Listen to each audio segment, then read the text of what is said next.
सांगली जिल्ह्याला मंत्रिपद डावललं. सांगलीकरांकडून महायुती सरकारविरोधात नाराजी तर विरोधी पक्षाकडून महायुती आमदारांच्या राजीनाम्याची मागणी.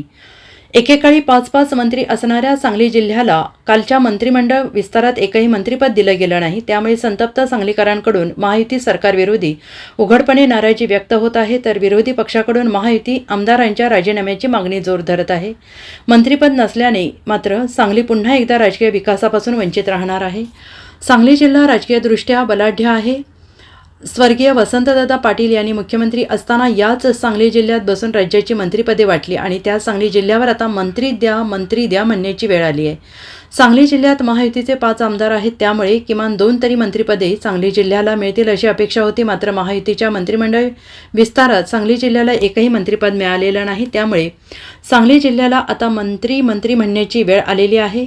फडणवीस सरकारच्या या निर्णयामुळे मात्र सांगली जिल्ह्यातील नागरिक आणि राजकीय पक्षांमध्ये नाराजीचा सूर आहे. सांगली जिल्ह्यात यापूर्वी सुरेश खडे एकमेव मंत्री होते, मात्र सुरेश खडे यांनाही डावलण्यात आलेलं आहे. सांगली जिल्ह्याला सुरेश खडे, गोपीचंद पडळकर आणि सुहास बाबर यांच्या रूपाने मंत्री मिळतील अशी चर्चा होती. मात्र ऐनवेळी जिल्ह्याच्या मंत्रिपदाला महायुतीकडून हुलकावणी देण्यात आली. त्यामुळे आता महायुती सरकार विरोधकांच्या टीकेचं लक्ष बनलं आहे.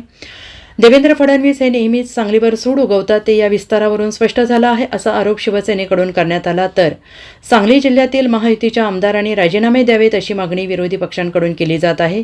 तर सांगली जिल्ह्याला हक्काचा मंत्रीच नसल्याने आता जिल्हा पुन्हा विकासापासून वंचित राहील अशी शक्यता सामाजिक कार्यकर्ते व्यक्त करत आहेत.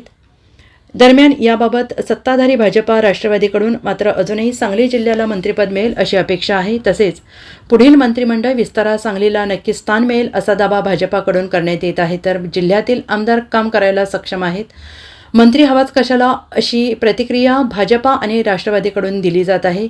मंत्रिपद दिलं नसल्यामुळे थोडीशी नाराजी असली तरी पुढील विस्तारात सांगली जिल्ह्याला मंत्रिपद मिळेल अशी भाजपा राष्ट्रवादीला अपेक्षा आहे. मंत्रिमंडळ विस्तारानंतर सांगली जिल्ह्याची झालेली निराशा पाहता सांगली जिल्हा पुन्हा एकदा राजकीय वनवासात गेल्याचं बोललं जात आहे. जिल्ह्याला हक्काचा मंत्री असेल तर कधीही कोणत्याही क्षणी आपण होऊन काम करून घेऊन देऊ शकतो.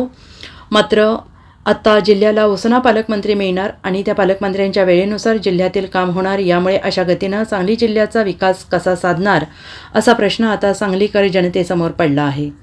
Bureau report SBN Marathi, Sangli.